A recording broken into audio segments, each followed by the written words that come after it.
Ayun, si Marcos Jr. sa pool, tinamaan sa pasabog ni Manong Chavit Singson. Ang mga kontratista rin pala sa Ilocos Norte ay mga diskaya din, kaya pala takot na takot. Eto, sa pool din si Soto at si Lacson. Kaya pala galit na galit sila dyan sa mga diskaya. Mamaya po papaliwanag natin yan, ha. At etong si dating Justice Carpio bumabanat na rin kay PBBM. Bakit nga ba bumabanat na ngayon kay PBBM? Dati po kasi puro Duterte lang ang binabanatan yan hindi makaimik kay PBBM. Ngayon bumabanat na. Bakit? Wala na bang naibibigay si Tamba? Kasi wala na, hindi na speaker si Tamba. Kaya wala na naibibigay. Isa itong bayarang attack dog itong si Carpio Okay, maya-maya po papaliwanag din natin yan. So, sabi po ni Manong Chavit Singson, marami palang mga proyekto sa Ilocos Norte. Kung saan nakuha rin ng mga diskaya. Sila din pala ang mga kontraktor ng mga Marcos, ang mga diskaya. Kaya nga according kay Manong Chavit, imbestigahan din po ninyo ang Ilocos Norte. Ayon po sa kay Manong Chavit, itong mga senador o dyan sa Blue Ribbon at itong ICC, unahin nyo raw. Unahin nyo ang Ilocos dahil ito yung mga kinontrata rin ng mga diskaya.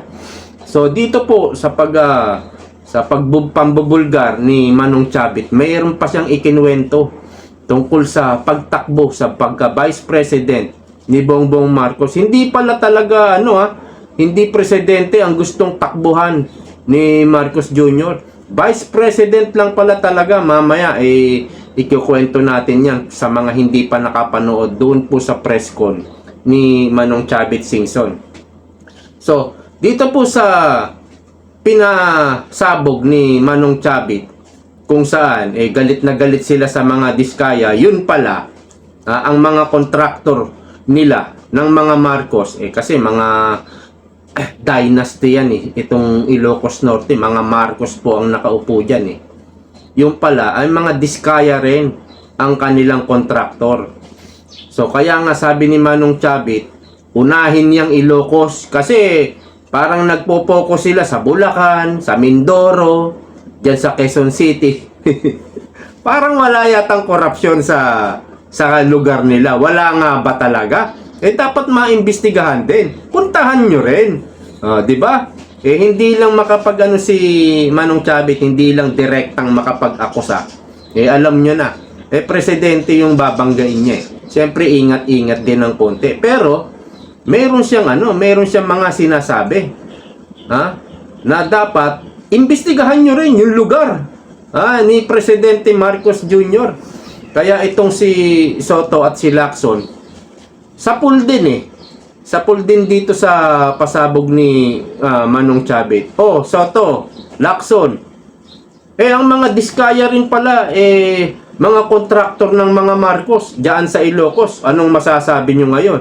Kasi galit na galit itong si Soto sa mga diskaya Pati si Lacson Mas naniniwala pa sila kay Bryce Hernandez at balak ng pakawalan si Bryce Hernandez para raw makakuha pa ng mga karagdagang ebidensya laban daw kay Jinggoy at kay Joel Villanueva. Actually, si Jinggoy at si Joel, hindi naman po dilawan yan. Hindi naman po, hindi naman po Duterte yan. Hindi yan kagaya nila Robin, Bato, ni Bongo. Yan, mga Duterte talaga yan. Sila, hindi naman sila Duterte. Actually, mga Bongbong Marcos po yan So, kung ano man ang mga pinaggagawa nila, hindi natin ipinagtatanggol yun. Bahala sila. Pero ang gusto nating sabihin, kaya ito naupo si Soto bilang Senate President. Mukha rin kasing kapangyarihan ito alam nyo yun, gusto rin niyang maging bida. Kasi pag Senate President ka, lagi talaga ang media nakatutok sa iyo Gusto rin niya maging bida Ganon din si Lacson. Bakit? Ito yung mga tumakbong presidente. Mga dating tumakbong presidente at vice president. Mga may pangarap na yan dati pa. Kaya gusto nila pumapel sila. Gusto nila bumida. Okay? Pero kaya naupo na Senate President itong si Tito Soto ay dahil nakipagsabwatan siya kay President Marcos Jr. at kay Tambaloslos. Nanggaling niya sa bunganga niya eh. Nag-uusap sila ni Presidente. At nung lumabas nga itong mga diskaya at nagsalita, doon na nagkaroon ng kudita sa Senado. Ibig sabihin, kaya nagkapalitan ng Senate President, gusto nilang pigilan ang mga diskaya. Dahil, ay sabi nga ni Manong Chavit, yan din ang kontraktor ng mga Marcos, ang mga diskaya. Oh, meron bang SOP dyan? Ha? Sa Ilocos Norte? Meron bang 25% dyan? Oh, kaya hinaharang nyo na magsalita ang mga diskaya. Oh, kaya pinalitan nila si Chise para mapalitan si Marcoleta sa Blue Ribbon Committee. Oh, yan ang ano niyan. Yan ang tunay na kwento niyan at nagko-collaborate na dito sa mga sinasabi ni Manong Chavit Singson. Mayroon talaga silang pinagtatakpan. At parang gusto nilang ilihis talaga sa mga congressman ang mga usaping ito, ang mga pagbibintang kung sino ba ang mga nagnanakaw. Parang gusto nila si Jinggoy at si Joel Villanueva ang puruhan nila. O, di ba? Kasi doon sa pag-iimbestiga ni Marcoleta nung siya pa ay chairman ng Blue Ribbon, parang ang nakikinita-kinita natin, no? Unti-unting sasabihin ng mga diskaye. Nabanggit na si Romualdez at si Saldico Kaya lang hearsay. Pero naniniwala ako, parang ramdam ko sa susunod na hearing meron pang pasasabugin yung mga diskaya Kaya hinarang nila Maaring pwedeng maglabas na sila ng ebidensya at tukuyin mismo si Romualdez at si Saldico at maglabas sila ng ebidensya. Yun na yung susunod dun At kung mayroon pang susunod dun, baka idamay na nila si President Marcos. Hindi imposible. O kaya naman si Sandro Marcos. Baka nagbibigay din sila dyan ng mga diskaya ng 25% kay Sandro Marcos. Kasi nga, sabi ni Chavit Singson, yung mga kontraktor nila diskaya din Oh, kaya galit si Soto Yun na siguro yung napagkasunduan nila ni Marcos Jr. at ni Tambaloslos. Iuupo kita dyan, basta protektahan mo si ganito, si ganyan, protektahan mo.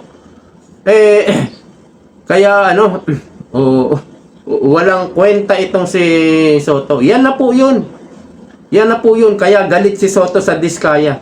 Yan na po yung nakapagkasunduan nila ni President Marcos at kung sino pa. Baka si Tamba, baka si Sandro puprotektahan niya rin.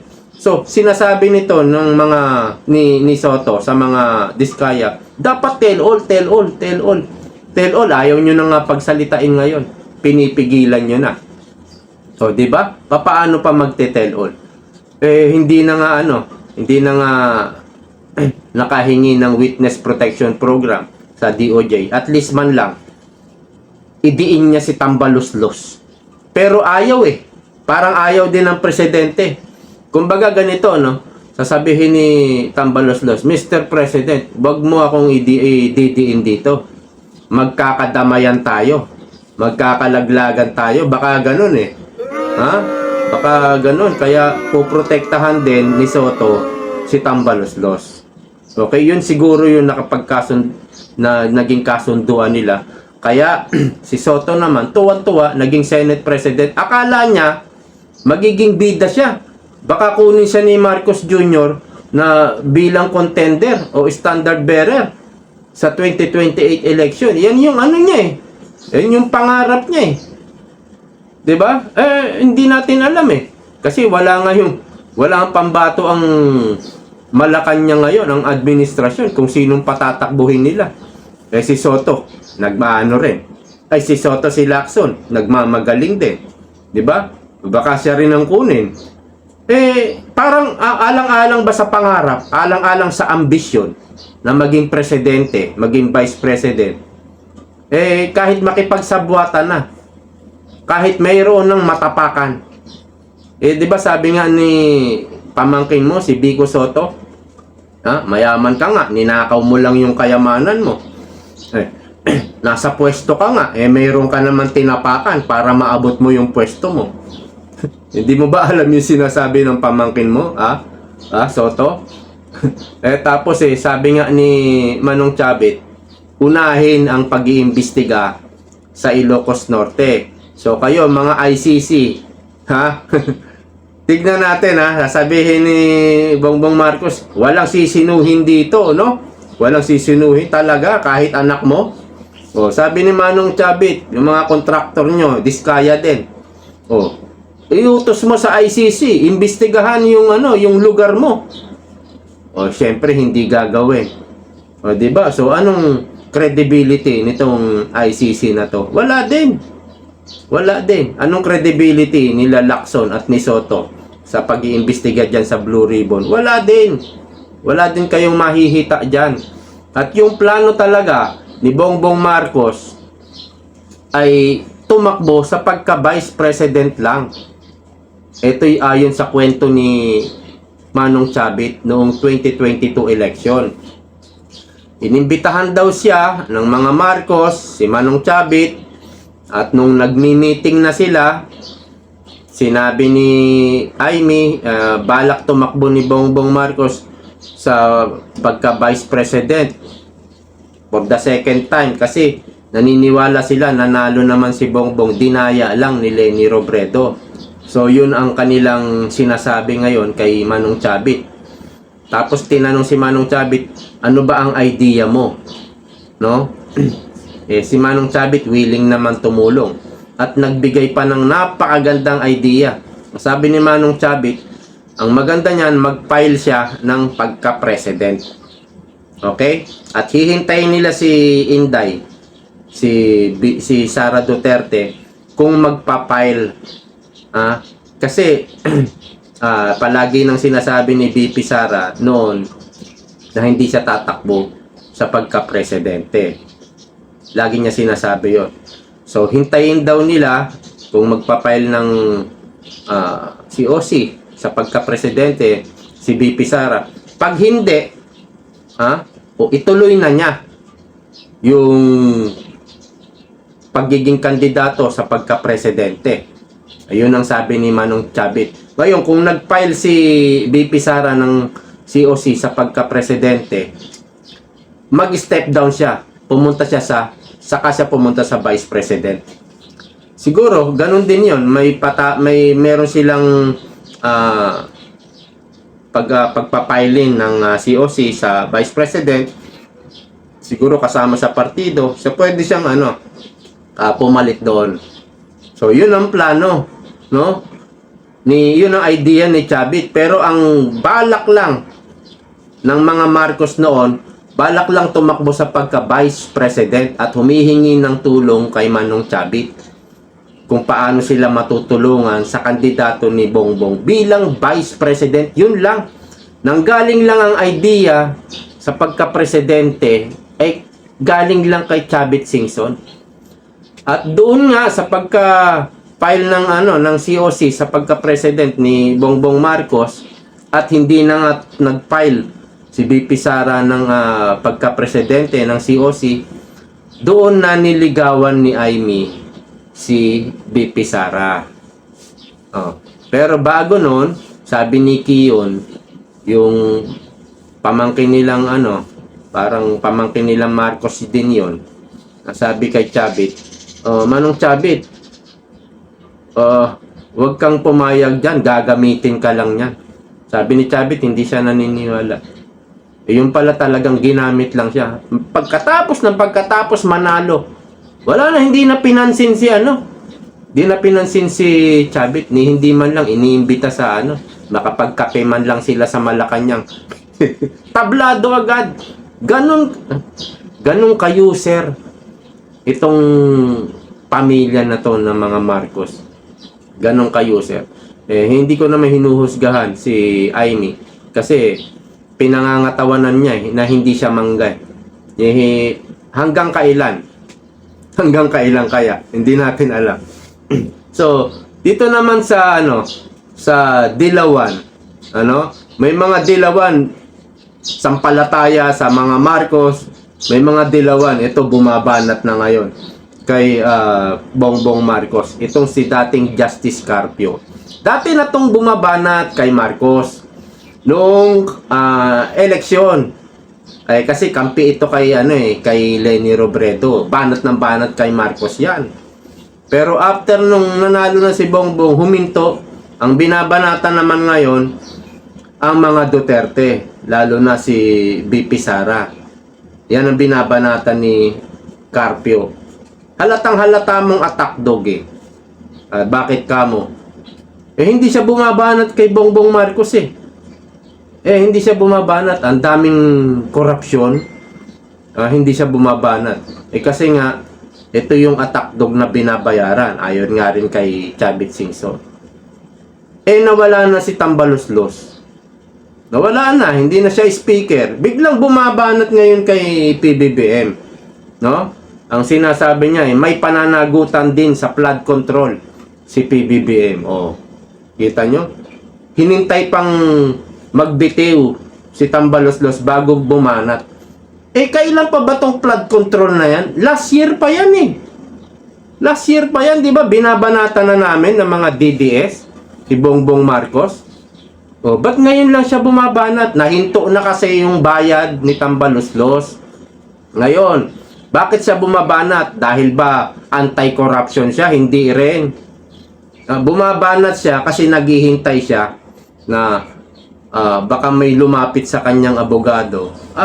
Justice, pwede ba wag ka nang bumanat kay Bongbong Marcos? Marami nang bumabanat yan eh. Eto sa'yo. Ganun lang yun. Kaya nga nagkakaroon yung iba eh. Kaya nagkakaroon, alam nyo yon, dahil binabanata nila. At once na nabigyan mo, malalaman nyo, marirealize nyo, teka, bakit hindi na bumabanat ngayon si Bakit nag-iba na? Bakit nagkabayaran na po? Pera lang talaga. Yung iba, yan ang negosyo eh. Being attack dog. Example dyan, Trillanes. Trillanes. Sino pa? Yung mga komunista. Pera lang talaga ang habol niyan. Kaya pag kumandidato yan, naku po, pera lang din ang Hindi naman tutulong sa bansa yan. Hindi rin tutulong sa mga kababayan natin Pilipino. Pera lang din. Puro pera sila. Ganyan sila. Ganyan po ang pag-uugali niya. Ngayon, ito naman si Soto at si Lacson. Sa pool dito, kay Manong Chavit. Paano yan, Lacson? Ikaw ang Blue Ribbon Chairman ngayon. Anong gagawin mo sa mga sinabi ni Manong Chavit? Mga contractor pala ng mga Marcos dyan sa Ilocos ay diskaya rin. Paano gagawin mo ngayon? Mag-iimbestiga ka rin ba? Ba't sa Bulacan ka lang nag-iimbestiga? Dahil taga dyan yung kakanain nyo na si Joel Villanueva at idadamay nyo si Jinggoy.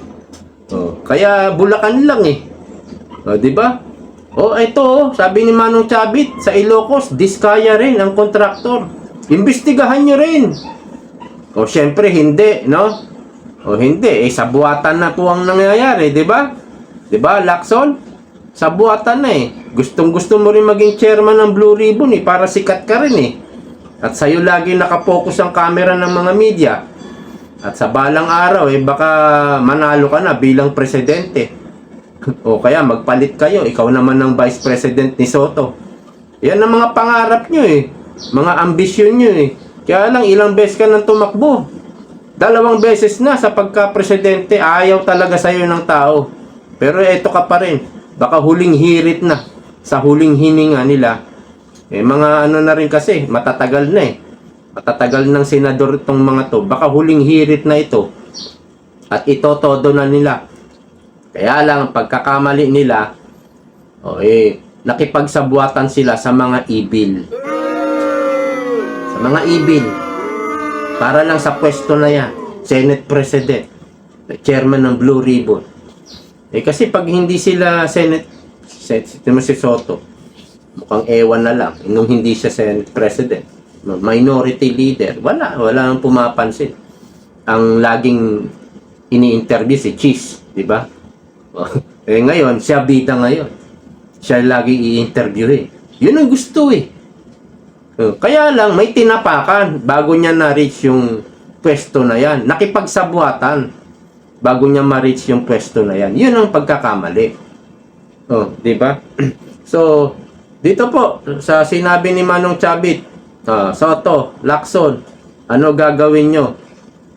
Yung mga diskaya rin pala ang kontraktor dyan. Ano gagawin nyo? Pagtatakpan nyo yung mga si Tambaloslos, pagtatakpan si Bongbong Marcos, sabi ni Justice Carpio, may pananagutan din si Bongbong Marcos dyan sa flood control. Ano masasabi nyo? Pagtatakpan nyo, siyempre. Kaya wala kang maaasahan dito sa sa dalawang ito. Senate President na to, kaya saka sa chairman ng Blue Ribbon si Lacson. Kaya wala tayong maaasahan dyan, mga kababayan nating Pinoy.